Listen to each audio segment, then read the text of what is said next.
Good afternoon, folks. Welcome back to the homestead. And we're going to continue on with my little plow project. Put in my 5 days of work. And I'm on my days off, which are just about drawing to an end. I had other projects on the go that needed done.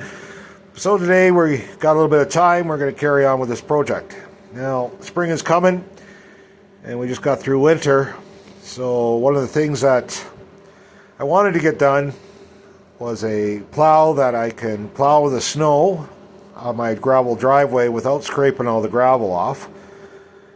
And the other thing I need to do this summer is do some yard leveling, but I don't want to scrape the yard level. I want to take the yard, put soil piles down, and then push the piles across the yard to fill the holes and stuff without digging the yard up. So now to do that, if we put a round tube on the bottom of my plow here, that'll keep it from scraping and make it more of a pusher plow. Now, some people do this with PVC pipe. I didn't really want to do that. I wanted to use a piece of metal pipe. So I went off and I got myself a fence post pipe and from our local hardware store. And we cut it to length, which for this plow. And what we want to do is we want to cut a groove in it, along this pipe, so I can slide it up onto the plow bottom, make it straighter, because we did cut the plow, we didn't quite get it perfectly straight. And then we're going to weld it on. Now, this is a piece of galvanized pipe, which is not the best thing to weld. So when you do get to the point where you're going to weld it, make sure you grind the galvanizing off. These are what's called hot dip galvanized pipes. So they take metal pipe, they dip it into galvanizing solution.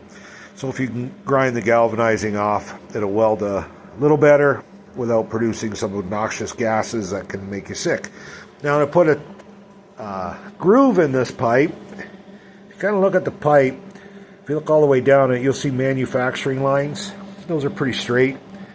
So in this case, I got one that's probably wide enough. If I take if I grind this side off and I grind this side down the pipe, I should have a slot wide enough to slide on the bottom of the plow.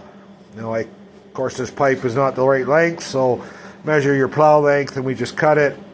Now, I'm kind of lazy and I have this little bandsaw set up that I use to cut metal, and we cut this pipe with a little bandsaw setup. Again, not something you would necessarily have to buy. I have lots of projects with lots of metal cutting on the books, so I made the investment and I bought this little bandsaw that has a stand, and it does the job fairly well. So we're going to clamp this pipe onto this table, the next step here, and we're going to grind out a slot. And once we get that done, we'll show the next step on what we're going to do to build this plow for my front end loader. You have a good afternoon, and this is River's Edge Homestead.